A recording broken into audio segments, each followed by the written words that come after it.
La séparation des White Stripes qui a été annoncée le 2 février n'est pas vraiment une surprise dans la mesure où le groupe n'avait pas publié de nouveaux disques depuis 2007, mis à part un album live l'année dernière,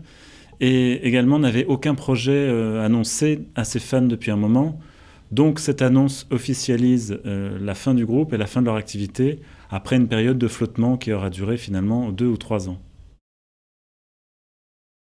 Les White Stripes sont arrivés à peu près en 2001, se sont fait connaître avec l'album White Blood Cells, qui était déjà leur 3e disque, et ils ont fait partie de la vague de ces groupes américains qui ont remis le rock à guitare à la mode, quelque temps avant les Strokes, qui sont arrivés avec un son un petit peu vintage, c'est-à-dire que on montrait des influences des années 60 et 70 qui avaient un petit peu disparu au profit de la musique électronique dans les années 90. Et leur héritage est partout, puisque énormément de groupes se sont formés dans la foulée des White Stripes en empruntant leur esthétique et leur style assez rudimentaire.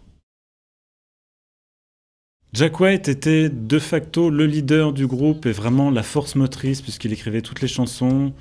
il jouait de la guitare, il chantait, il produisait les disques. Il a déjà produit Wanda Jackson, Loretta Lynn.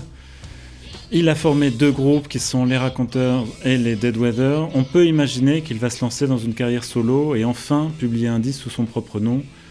pour montrer que finalement les White Stripes se résumaient quasiment à lui tout seul dans l'apport musical.